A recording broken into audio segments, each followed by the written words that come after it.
Përshëndetje zonja dhe zotrinj, mirë se erdhët në këtë hapësirë MCN Ekonomi. Ditën e sotme do të flasim për bujqësinë, importet dhe eksportet bujqësore, një temë e rëndësishme, të cilën së fundmi e ka cekur edhe kryeministri shqiptar. Ishte edhe ditën e sotme në një takim me fermerët, ku foli sa i përket se kapitulli më i vështirë për Bashkimin Evropian do të jetë dhe ai bujqësisë. Ka dhënë disa shifra. Numri i fermerëve që merrnin mbështetje simbolike nga shteti ishte 5600 rreth një dekadë më parë, thot kryeministri, ndërkohë sot është 67500. Po ashtu sa i përket eksportit dhe importit, produktet tona sot shkojnë në 80 vende të botës, thot kryeministri Edi Rama, dhe eksportet kanë kaluar mbi gjysmë miliardi euro. Deficiti, pra krahasimi mes importit dhe eksportit, sipas kryeministrit Edi Rama, është ulur nga 1:9 në 1:3 dhe përpjekja jon është që të shkojë drejt 1:2.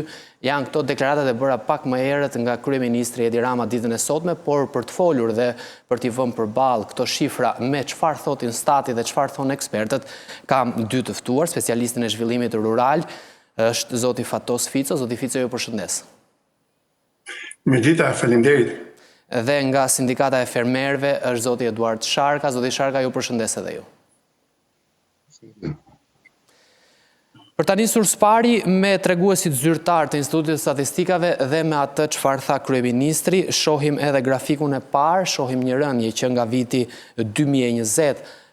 Po e nisim së bashku, zoti Sharka, a mund kemi të qëndrojnë dy gjëra në të njëjtën kohë, rritje e eksporteve dhe rënja e prodhimit? Interpretimi i statistikave është art në vete dhe mund të kapësh një fragment, një indikator dhe mund ta përdorë si ilustrim për atë që t'intereson, edhe pikërisht këtë bën dhe kryeministri. Një interpretim i drejtë i statistikave do të ishte ti shikosh ato në totalin e tyre dhe në gjithë indikatorët dhe pastaj do të zgjidhnim konkluzionin e drejtë. Po janë rritur eksportet këto vite, duhet shikojmë kush janë eksportet që janë rritur, sepse shifra 530 milion përmbledh prodhime bujqësore si fruta perime, përmbledh pije alkolike, përmbledh duhanin, përmbledh produkte tjera që lënda parë vjen nga jashtë, përpunohet tek ne dhe pastaj eksportohet produkt i gatshëm. Natyrisht ka vlerë të shtuar, por nuk është ai eksporti mirëfill që vjen nga fermerët, nga produkti i fermerëve. Pra, kontradikta tjetër që ju e thatë është që shifrat e statit flasin për një rënje. Ne kemi një rënje të kontributit bujqësisë në produktin e brendshëm brut, rënje pa evitueshme, ka qenë mbi 20%, tani vërtitet te 16%. Pastaj ai koeficienti, dhe këtu besoj kryeministri nuk ka drejt, nuk thot vërtetën, tek raporti import-eksport. Po, 10 vjet përpara ka qenë 1:3, nuk e ka gjetur 1:9 kryeministri. 1:9 ka qenë vitet 90, kur fermerët tanë morën rrugën e emigracionit dhe punonin tokat e Greqisë dhe të Italisë. Kryeministri ka gjetur 1:3 në 2013 dhe akoma vazhdon mbetet 1:3. Por unë do të shtoja një indikator tjetër që... Zoti Sharka, po pse thot kryeministri e gjeda 1:9 dhe unë e kam quar 1:3 raportin dhe në krahun tjetër dua ta çoj 1:2? Sepse sa po e tha, pak orë më parë ishte në një takim. 1:9 mahet raporti më negativ që kemi pas ne, deficiti më i dobët tregtar që kemi pas. Dhe kjo ishte ne vim nga një periudhë që tentonim të siguronim bukën në vend dhe pothuajse ushqimi i popullatës sigurohej nga prodhimi i vendit. Pastaj në 90-ën ra sistemi, në vitet pothuajse deri në vitet 2000 bujqësia ishte shumë pak punonin bujqësi, fermerët gjithë emigruan dhe në ato vite ishte raporti më i keq, 1:9. 9 trajla hynin, një dilte. Dhe kryeministri referohet atij treguesi, por në 2013 mund të ketë qenë 1:4, por kurse si 1:9. Ka paktën 10 vite që unë ndjek me detaje statistikat dhe raportet e statit dhe 1:3 është raporti konsoliduar ky, po unë do të shtoja një indikator tjetër. Të ngelet ky raport 1:3, ndërkohë që 10 vitet e fundit të kanë ikur 1 milion banor, do të thotë që raporti është përkeqësuar sepse të shulur konsumi. Pra, nëse do të kishin ikur 1 milion banor, ti do të kishe më shumë ushqim të importuar. Edhe raporti do të ishte rritur, nuk do të ishte 1:3, po do të ishte 1:4, 1:5. pra indikatorët duhet marrë në kompleksin e tyre që të nxjerrim konkluzione të sakta. E qartë. Kryeministri është në kuadrin e propagandës dhe mirë është që të përballet me ekspert kryeministri, mos përballet me fermerë të cilët kanë detyrimin vetëm të gjojnë dhe duart orkasin, sepse ai raporti civil e një kryeministrit në vendin demokratik duhet të ishte me gazetarët dhe me ekspertët dhe atje pastaj të diskutohen. Do vim sërish, zoti Sharka. Zoti Fico, si i shihni këto shifra që jep kryeministri kur i vëm përballë me ju që e njihni mirë zhvillimin rural dhe çfarë na thotin stati? Atëherë, unë nuk e di nëse ju e keni tabelën, por nga viti 2005, që janë të dhënat e statit, deri në 2024, kur janë të dhënat e fundit pra që i përfshin gjitha vitet, është interesant raporti i eksporteve me importet. Në vitin 2005, në qoftë se nuk gaboj, importet kanë qenë rreth 400-500 milion euro, me shifrat pra me kursin aktual, dhe kurse eksportet kanë qenë rreth 45 milion euro. Pra i raporti ka qenë 1:9. Por dhe diferenca duhet theksuar që unë besoj që ky është treguesi, ky është indikatori më i rëndësishëm. Pra diferenca midis eksportit dhe importit. Pra sa është deficiti tregtar që ne kemi në ushqime. Sepse kur do të përballemi me një krizë ose kur do të përballemi me një situatë jo të favorshme, kjo është ajo që bën diferencën. Pra, cili është deficiti tregtar që ne kemi? Pra, sa ushqime sigurojmë brenda vendit dhe sa ushqime ne importojmë. Dhe në një farë mënyre eksportet janë tregues të asaj çfarë prodhojmë brenda vendit dhe çfarë kërkohet brenda vendit, kuptohet e bashkëlidhur me importet. Pra, në vitin 2005, diferenca ishte rreth 400 milion euro, nëse nuk gaboj pra për shifrat. Ndërsa në vitin 2025 kemi shifra mjaft interesante, megjithëse vërtet eksportet mund të jenë rritur në rreth 10 herë, dhe siç tha zoti Sharka, këtu përfshihen dhe eksportet e mallrave që ripërpunohen, atëherë ndërsa importet janë rritur 3 herë. Por ajo që është rritur 2 herë, ndoshta dhe më shumë, është diferenca, pra është deficiti tregtar që ne kemi. Dhe ky deficit tregtar ka vajtur në mbi 1 miliard euro. Pra, nëse ne eksportojmë 550 milion euro, kemi eksportuar 550 milion euro në vitin 2024, kemi importuar 1.550.000 euro. Pra, këto 1 miliard euro janë para që duhen gjendur dhe janë para që vijnë pikërisht nga emigracioni, pra atë që tha dhe zoti Sharka pak më parë që emigracioni është ajo që mbush atë deficitin tregtar, ose borxhi. Pra, mënyra më pa marrë borxh, mënyra më direkte është në përmend të emigracionit, pra remitancat që dërgojnë shqiptarët që punojnë jashtë Shqipërisë për familjet e tyre, në mënyrë që ato të paguajnë kryesisht për ushqimin dhe pastaj për shërbime ose për mallra të tjera që përdoren në Shqipëri. Pastaj kuptohet është borxhi qeveritar.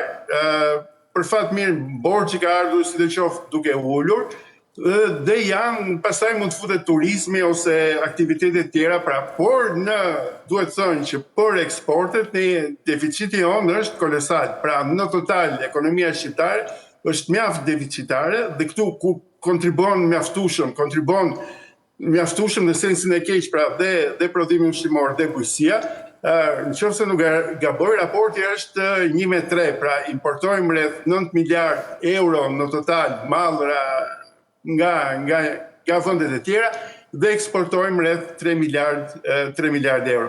Gjithashtu duhet thënë që vlera e shtuar e bujqësisë, sepse ka një gjë, domethënë që jemi krenar për eksportet, por sa realisht ne japin këto eksporte, që vlera reale e tyre është e ulët, sepse pothuajse të gjitha inputet importohen, pra farat, vlerat kimike, pesticidet, helmet, nafta, pra energjia, të gjitha këto importohen dhe vlera e shtuar që ne i japim prodhimit është një vlerë e shtuar relativisht e ulët.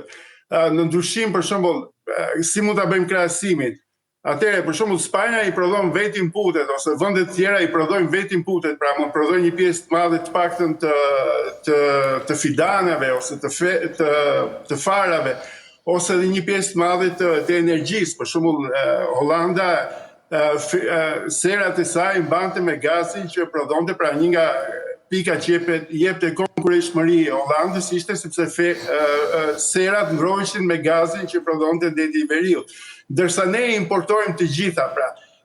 Dhe kjo është një minus dhe është një vlerë që shtohet pra pikërisht për ta zbritur akoma më shumë atë, për ta shtuar në fakt akoma më shumë atë deficitin tregtar që ne krijojmë me prodhimin vendas. Prandaj nuk besoj që duhet jemi dhe aq shumë krenar lidhur me rritjen e eksporteve, sepse eksportet kanë ndikuar që edhe të rriten importet.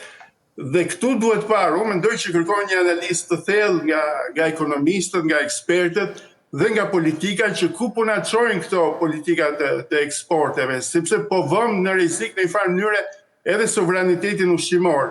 Dhe kjo për mua është shumë e rëndësishme, sepse eksportojmë perime, eksportojmë speca, tranguj, eksportojmë domate, të cilat në fund të ditës pra nuk janë mallra të domosdoshëm, janë mallra të cilat prishen shpejt, pra nuk kanë kozgjatje, nuk kanë kohëruajtje të gjatë, dhe në këtë mënyrë është tregu që të imponon, pra është vlerësi që ta imponon çmimin, dhe çmimi që ti merr është një çmim relativisht i ulët, dhe importojmë mallra që janë strategjik, pra në një farë mënyrë, importojmë grur, importojmë drithrat, importojmë bulmete, pra mallra që janë të domosdoshëm, dhe janë mallra të cilat ruhen, pra gruri ruhet, nëse gruri për shembull për një vit nuk ka çmim të mirë, grurin mund ta ruash për vite të tëra ose misin mund ta ruash për vite të tëra dhe eksporton, pra e nxjerr në treg atëherë kur çmimi rritet. Ne nuk e kemi këtë luks pra që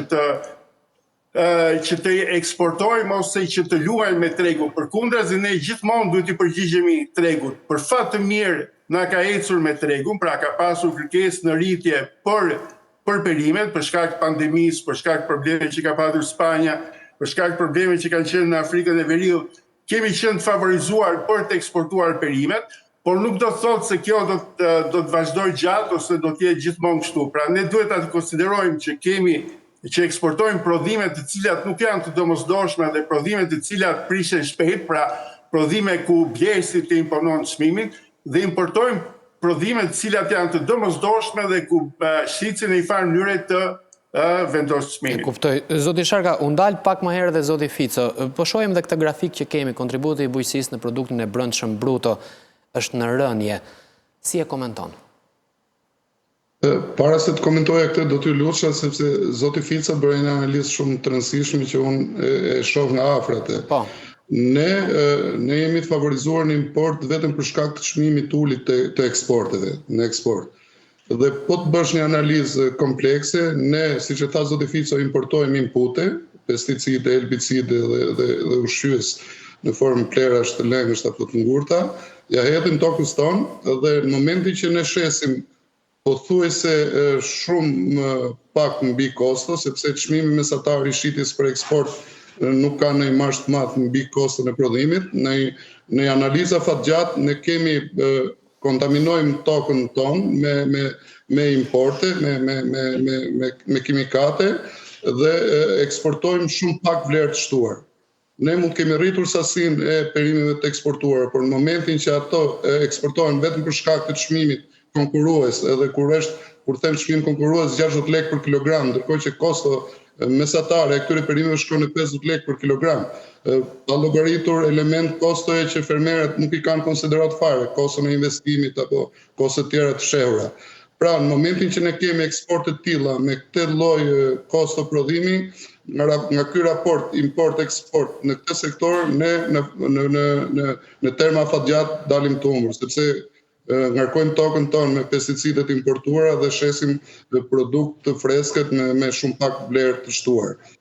Po të kthehemi te raporti, te pyetja juaj, te raporti në prodhimin e brendshëm bruto të sektorit, natyrisht ne kemi një shifër që dallon shumë nga vendet e tjera dhe kjo vjen për shkak të trashëgimisë demografike që kemi, për shkak të ripopullimit të fshatit, për shkak të 40% të forcës afër punë punon në fshat, sepse kjo tregon edhe një farë prapambetje të ekonomisë tonë. Jo prapambetje të bujqësisë, por prapambetje të sektorëve të tjerë që kontribuojnë në GDP apo në produktin e brendshëm bruto. Mirë po, rënja e kontributit bujqësisë në momentin kur sektorët e tjerë nuk kanë shkëlqyer, se ne nuk jemi që kemi avancuar në sektorin industrial apo në sektor kemi një lloj avancimi në turizëm, por do më vite mirë që pjesën e bujqësisë ta merrte turizmi, por fakti që kemi rënje ne nga teknologjia që trashëgojmë, nga rendimentet që trashëgojmë, nga infrastrukturat që trashëgojmë, deri në një farë momenti ne nuk duhet kishim rëndje, ndërkohë që nuk janë rritë sektorët e tjerë. Në momentin që ekonomia jonë do strukturohej në mënyrën e dur, atëherë rënja e kontributit bujqësisë ishte e pranueshme në logjikën e përgjithshme ekonomisht. Por në këto kushte jemi në tregon një dobësi rënja. Unë do të përmendja një shprehje tjetër të kryeministit, se do analizoja.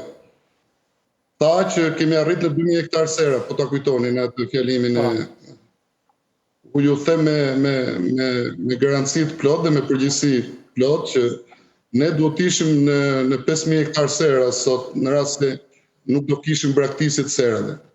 Ne kemi shtesë në sipërfaqen e serave, fal granteve të IPARD-it para 3 vitesh, dhe falë disa investimeve, disa granteve të qeverisë, dha dhe vitin e fundit 1,5 milion euro për investime, një pjesë shkoi edhe në sera, por ta dini që ne kemi edhe një braktisje. 2000 hektar kemi qenë në vitin 2019. Vetëm në Zeqe kemi qenë 2000 hektar sera. Edhe sot të mburremi që jemi prapë të 2000 hektarësh, për mua është një tregues negativ dhe jo për të krenuar. Sepse ka qenë një politikë shumë e gabuar. Dhe ato sera të reja që janë bërë në sipërfaqe të mëdha dhe janë bërë nga biznese për diversifikim biznesi. Duhet që qenë e kundërta. Ne investimet që janë dhënë për sera janë startupe në fushën e bujqësisë. Kanë biznese në sektor tjerë, por ca nisën nga thashathemet apo nga opinioni që ka fitim të madh me sera dhe ka shkuar, por në fakt gjithë po dëshmojnë të serat. Ne do kishte qenë një politikë ajo që kemi propozuar ne si sindikat para 6 vjetësh, që fondet IPARD ishin bërë një projekt tip me 2 dylym sera dhe për ndihmuar fermerët që kanë sera primitive. Ai fermer që ka 2 dylym apo 3 dylym serë të ulët primitive, ai duhet të kishte marrë financimin e fondeve IPARD që të bënte 3 dylym serë me kushtet optimale dhe kjo do të ishte ndihmë dhe ajo serë do të ishte efektive sepse ata punojnë si familje dhe fermat e vogla është prioritet ndihmuar nga grantet dhe nga fondet publike. Mirë, po ne, unë e kam parë nga afër, kam ndjekur nga afër, fundet kanë shkuar, edhe oligark kanë marrë fonde nga ZBR-ja për të bërë sera dhe pastaj i kanë shitur se natyrisht nuk mund në momentin e mungesës fuqisë punëtore, në momentin e ngritjes së kostos fuqisë punëtore, i vetmi investimi rentabël në kushtet e sotme në sera dhe në bujqësi do të ishte financimi i fermave të vogla, i fermave familjare. Do vim të fermat se është edhe një çështje e BE-s tek fermat, por për të ndalur së bashku zoti Fico, sipërfaqet e mbjellat të arave për 2020-ën vihet re një rënje faktikisht nga 421.000 statistikisht në 2020, 1000 hektar, kemi 405.000 hektar në 2024-ën.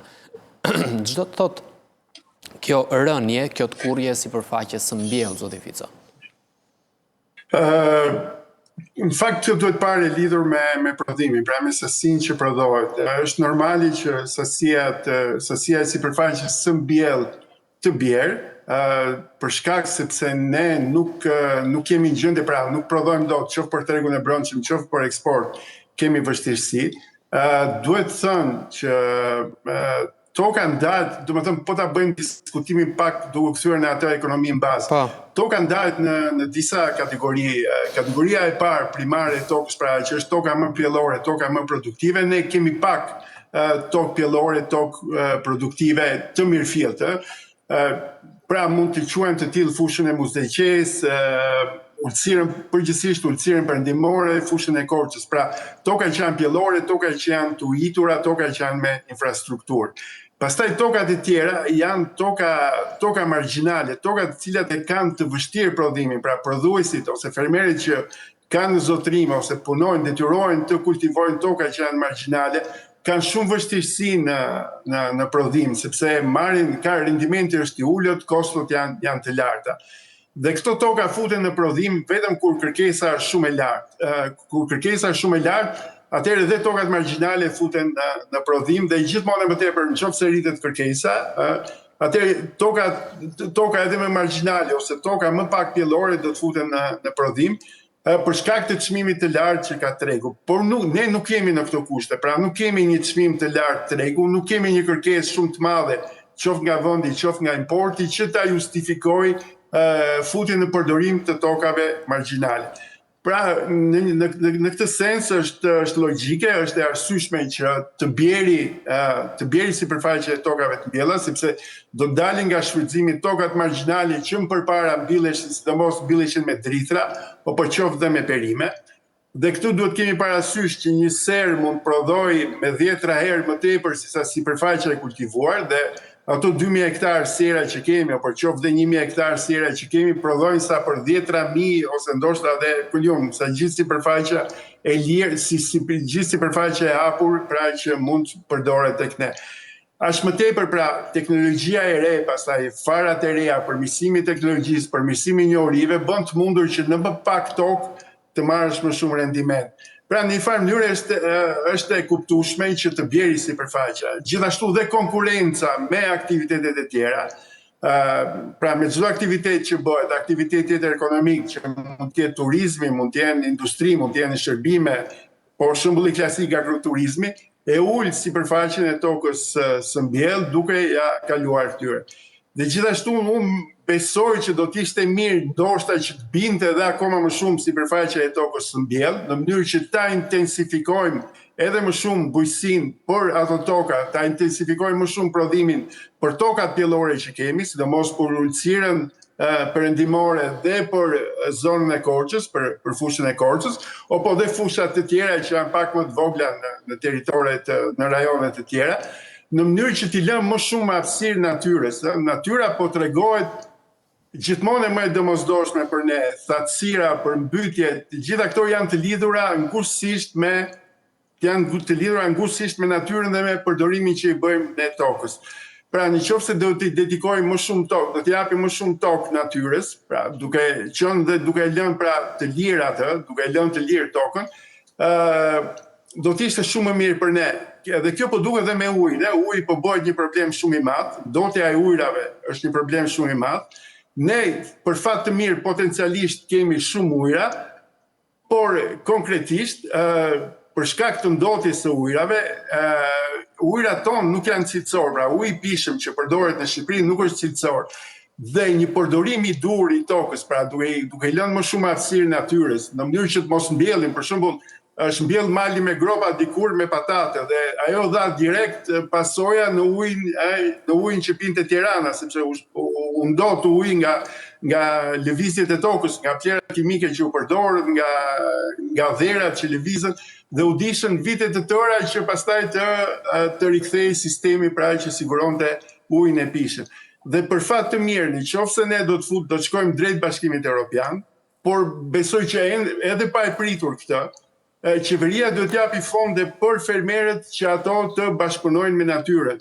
Pra, Bashkimi Evropian i njeh fermerët që nuk e kultivojnë tokën dhe ato paguajnë, sidomos në zonat që janë prioritare për natyrën, për biodiversitetin, për të mbrojtur specit e ndryshme të kafshëve ose të zogjve, po ujin që ne përdorim.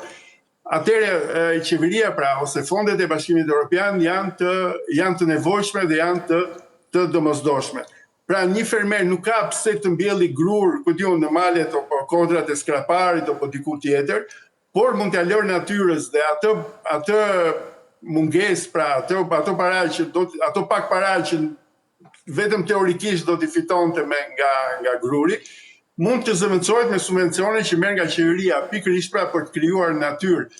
Dhe ato zona pastaj shërbejnë shumë mirë për agroturizmin, për turizmin, për natyrën, për peizazhin, për çdo gjë tjetër. Pra në këtë sens unë nuk e shikoj të keqen në vetvete rënien e sipërfaqes së mbjellë, sepse lidhet me shumë faktorë Dhe për ne unë besoj që akoma më shumë duhet ta ulim për të lënë më shumë për ta intensifikuar bujqësinë në mënyrë që të rrisim efektivitetin e bujqësisë, sepse nuk mund të konkurrojë një fermer po marr gjithmonë skraparin, po nuk mund të konkurrojë një fermer skrapar për grur, për misër, për perime, me një fermer që prodhon në ulësirën perëndimore ose në Korçë ose diku tjetër, aq më tepër me ato pastaj të Europës, të Spanjës, të Hollandës, po qoftë të Greqisë.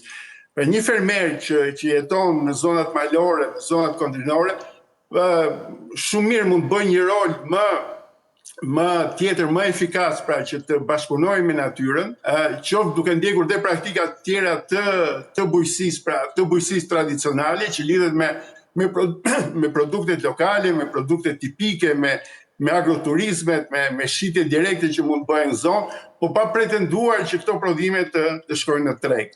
E kuptoj.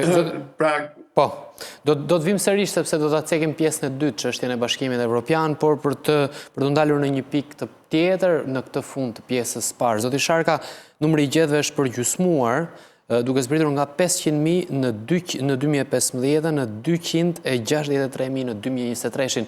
Po me blegtorin çfarë është duke ndodhur? Ky është treguesi në domethënës i politikave të gabuara të kësaj qeverie. Ka cënuar shumë sovranitetin ushqimor, për pasojë edhe sigurinë kombëtare. Është një politikë që ka dashur shumë kujdes edhe ka çuar në pasoja të parikuperueshme, sepse gjitha ne jemi në vend që nuk mund të kemi shumë ferma të mëdha, kemi sipërfaqe të vogël të punueshme, por fermat ekstensive me numër të vogël krerësh ishin një zgjidhje dhe ishim në kushtet për t'i incentivuar dhe për t'i mbajtur, sepse ne pretendojmë të kemi turizëm dhe një turist vjen në Shqipëri për të konsumuar produktin shqiptar, është instiktive, edhe ne kudo ku shkojmë kërkojmë të provojmë edhe ato prodhimet e zonës. Mirë po, për shkak të politikave të gabuara në subvencione, politikave të gabuara fiskale, edhe këtu unë do doja hapësirë nga juve, sepse zoti Fiso kishte shkruar një artikull në revistën Monitor dhe unë e lexova me shumë kujdes dhe kisha 2-3 diskutime të vogla për të bërë dhe kanë lidhje me politikën, kur them politika fiskale me TVSH-n. U ndoq një politikë e gabuar në disbursimin e fondeve i partë. Fondet i partë ishin fonde që i jepte Bashkimi Evropian për të rritur standardin e prodhimeve shtazore veç atij, që nesër me ardhin e ditës si ne të futim Bashkimin Evropian, këto fonde japin për të ruajtur shëndetin publik të vendeve tyre që mos shkojnë në Bashkimin Evropian produktet kontaminuara. Dhe në fakt ato fonde duhet kishin shkuar për laboratore dhe për investime në baxhet e vogla, në fermat e vogla, në stallat primitive për t'i kthyer në stalla me kushte optimale. Realisht, po të hysh dhe të shikosh kush i mori fondet i partë, i morën shoqëritë e mëdha agropërpunuese që kishin mundësi edhe ato duhet përfitonin nga kredite buta për shtim kapacitetesh dhe nuk i morën fermat e vogla, baxhet e vogla që kishim standarde prodhime me cilësi, mos kishim salmonel edhe baktere të tjera të cilat janë problemi i madh. Dhe gjitha këto politike çon në rënien e numrit të krerëve. Ai problemi të TVSH-s që kishte elaboruar dhe profesori, ju e njihni mirë në TVSH në konceptin teorik dhe si funksionon në Evropë. Por ne jemi një vend specifik. Unë do t'ju kujtoja vetëm një rast. Ne kemi 100 vjet që leku ri me lekun e vjetër ka një diferencë me 0 dhe ne kemi 100 vjet që nuk jemi shkputur dot nga leku i vjetër. Edhe një veçanti që kemi në fushën e TVSH-s, që ka qenë një politikë që ka masakruar bujqësinë në Shqipëri dhe unë do ta them pse, është që në teori në gjithë Evropën negociohen çmimet pa TVSH. Në rast se do shkosh në Itali, të thotë çmimin dhe thotë senza IVA ose IVA compresa. Në rast se do shkosh në Gjermani, po ashtu. Unë në rast se kam bërë një provë të pyesja deputetët në komision parlamentar dhe me një pyetje shumë thjesht. Kemi bler një vetur 10.000 euro, sa TVSH kemi paguar? 10.000 euro me TVSH përfshirë. Edhe gjysma më thanë që kemi paguar 2.000 euro TVSH, 20%. Në fakt, kur bler një vetur 10.000 euro, nuk paguar 20% TVSH, po 1.670 euro, sepse është një specifik që e din vetëm ekonomistët. Në rast se unë do pyesja jashtë sferës e ekonomistëve një qytetar që sa TVSH ke paguar kur ti ke shkuar në agroturizëm apo në hotel nga këto që kanë status veçantë me 5 yje, ke paguar 100 euro, sa TVSH ke paguar, askush nuk mund ta di se sa TVSH e ka të vështirë ta llogarisë, vetëm kontabilistët e llogarisin.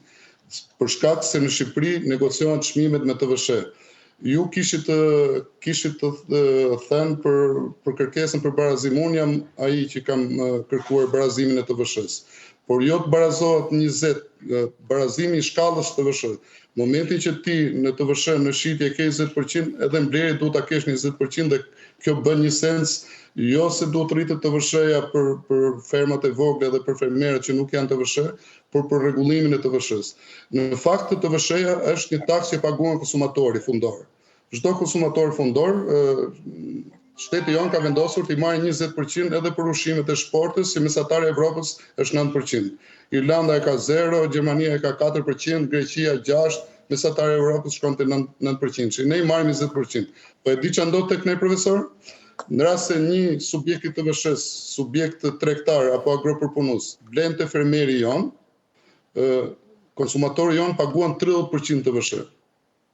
Ai kompensimi 10% që ju e kishit elaboruar, që është e kemi thënë që në kryeterës, që është një masë e domosdoshme dhe e mirëpritur, tregon që fermeri jon ka paguar 10% TVSH për inputet bujqësore, cilat shteti i ka marrë. Për 1 kilogram domate që fermeri e shet 40 lekë, shteti ka marrë 5 lekë TVSH nëpërmjet tregtarit inputeve, sepse fermeri ka bler inputin, tregtari ka marrë lekë dhe ka paguar TVSH në arkën e shtetit. Në momentin që ai blehet me 0 TVSH nga tregtari i cili është subjekti i TVSH-s dhe shitet te konsumatori në Tiranë me TVSH, TVSH-ja shkon në 30%. Pra shteti ynë vjedh me 10% TVSH, jo që jemi 10%, 11% mbi mesataren e Evropës, po i shtojmë në 10% tjetër në Sharka, të presim përgjigje nga profesori në pjesën e dytë, sepse jemi në një hapësirë reklamash. Profesor, përgjigja është për ju në pjesën e dytë. Ndalemi në një hapësirë reklamash.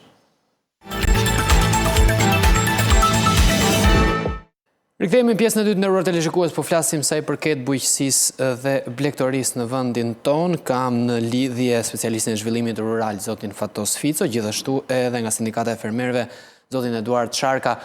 Profesor, siç e tha edhe zoti Sharka në pjesën e parë, rikthehet TVSH-ja, tani bërë një argument të gjatë, kishte lexuar artikullin tuaj shumë interesant, faktikisht që e keni botuar përpara disa javësh. Keni një përgjigje për atë që tha zoti Sharka? Po, atëherë do lejosh të kthejmë pak tek blegtoria fillimisht, sepse është interesante, pse kemi rënje të numrit të blegtorisë. Unë besoj që do të vazhdojë akoma rënja e numrit të blegtorisë. Ne kemi patur besoj në fillim të viteve 90, ne siguronim pothuajse gjithë prodhimin blegtoral brenda vendit, domethënë qumshtin, djathtin, edhe importonim pak. Dhe kemi kaluar në një situatë komplet tjetër ku nuk prodhojmë brenda vendit, por importojmë një pjesë të madhe. Kjo lidhet në radhë parë me ndryshimet demografike, pra nuk kemi në fshatra, nuk kemi më atë popullsi, pra nuk kemi, kryesisht ishin gratë ato që i bënin këtë punë, nuk kam gratë, dhe nuk kam fuqi punëtore pra njerëz që të merren me lopët, që ta bëjnë këtë punë. Gjëja tjetër është që është rritur shumë efektivitet, pra kërkohet shumë më tepër efektivitet, pra që të përballosh importin, në rast se më përpara në farë mënyrë ne ishim të izoluar, pra Shqipëria ishte izoluar nga socializmi. Portet ishin ato që ishin, ndoshta jemi edhe më keq sot me portet, rrugët ishin ato që ishin, ndoshta jemi pak më mirë me rrugët. Pra ishte e vështirë që qumshti, sepse qumshti është një produkt që prishet shpejt dhe ka kosto të lartë transporti, pra ishte e vështirë dhe çmimet që mund paguanim ne si konsumator ishin të ulta, kështu që prodhimi vendas ishte në gjendje të konkuronte me prodhimin nga importi. Sot jemi në një situatë tërësisht tjetër, pra nuk mund të konkurrojmë me prodhimet e importit, edhe sepse importi vjen shumë më lirë. Duhet patur parasysh që në situatën ngjashme me blegtorinë janë të gjitha vendet mesdhetare për shkak të klimës dhe tokës pakët. Bujqësia, siç e di zoti Sharka shumë më mirë, se unë kërkon sipërfaqe ekstensive toke. Dhe vendet që janë vende klasike të prodhimit blegtoral janë vende si Irlanda, Danimarka, Hollanda, të cilat kanë toka të sheshta pa mas, pra sipërfaqe shumë të mëdha, dhe kanë shira të rregullt. Të cilat e ulin shumë kostën e prodhimit pra të ushqimit për blegtorinë. Duhet thënë që një lop konsumon rreth 60 kg ose 70 kg ushqim në ditë. Ne nuk kemi në gjendje të sigurojmë 60 ose 70 kg ushqim për lopët në ditë, në mënyrë që prodhimi i qumshtit ose prodhimi i mishit nga këto lopë të jetë një prodhim efektiv, pra të jetë prodhim me kosto të ulët. Gjithashtu një pjesë e madhe e kësaj sasie është prodhim që duhet vi nga importi, pra janë soja,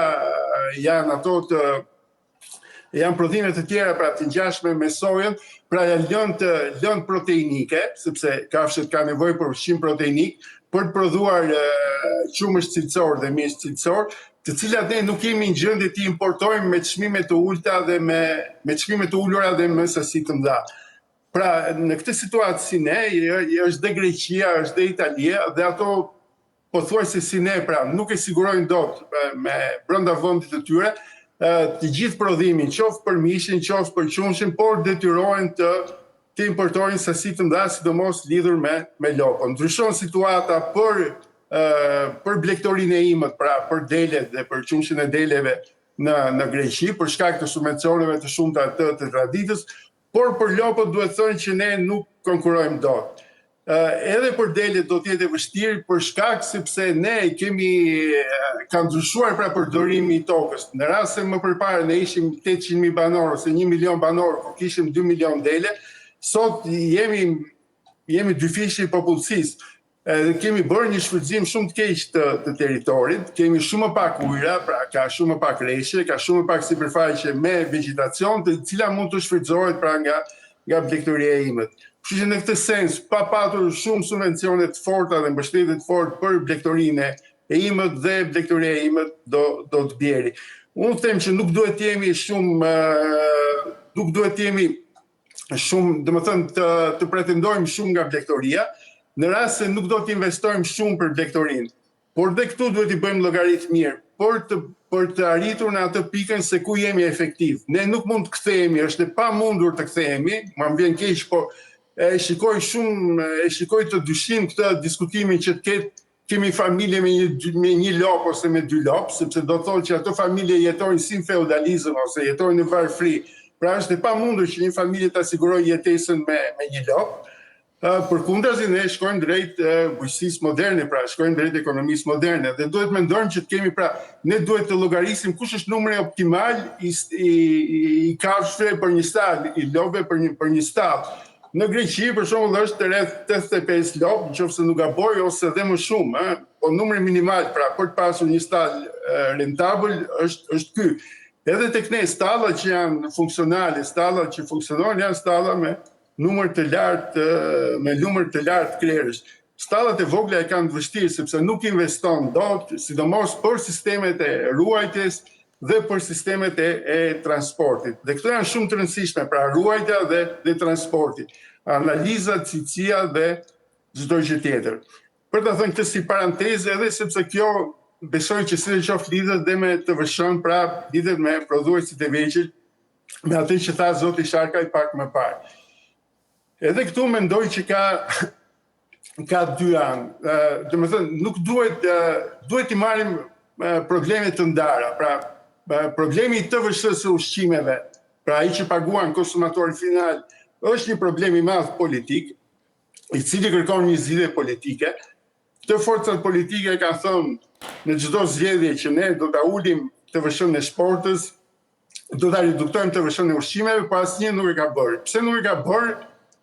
Besoj që në një farë mënyrë është të thjeshtë, sepse shqiptarët paguajnë 40% të ardhurave mesatarisht një familje për ushqime, që të vëshëra që mbledh shteti është goxha shumë, pra që qeveria ta humbas thjesht me një rënd lapsi, pra që thotë që nuk do paguani më të vëshët për ushqimet, nuk e ka aq të lehtë. Pra kjo është gjëja e parë, është një vendim shumë i madh politik, por nuk besoj që kjo ka lidhje me të vëshëra finale e ushqimit me të vëshën e inputeve të fermerit. Të vëshëra e inputeve të fermerit është një diskutim tjetër ekonomik dhe duhet bërë në sensin ekonomik. Pra, diskutimi i parë për mua është një diskutim politik dhe më pak ekonomik, sepse aty politika bizotron ose do të mbi vendoset mbi ekonominë, ndërsa të vëshëra rimbursimi i inputeve është një diskutim ekonomik. Dhe këtu ka shumë për të diskutuar dhe ka shumë për të marrur shembull nga vendet e tjera që kanë bërë më parë këtë zgjidhje ekonomike. Jemi në fund të kohës faktikisht, do doja ta kishim vijuar këtë bisedë me ju zoti Fico dhe me ju zoti Sharka, është debat shumë interesant sa i përket bujqësisë dhe blegtorisë gjithnjë, por do të jemi sërish për të biseduar sepse na ngeli për të biseduar për Bashkimin Evropian, sepse është me të vërtet bujqësia një ndër kapitujt më të rëndësishëm dhe sa gati jemi. Zoti Sharka, kënaqësi si gjithnjë, zoti Fico, kënaqësi si gjithnjë edhe me ju biseda. Faleminderit juve. Zonja dhe zotërinj, ju faleminderit për vëmendjen, bashkë mirupafshim.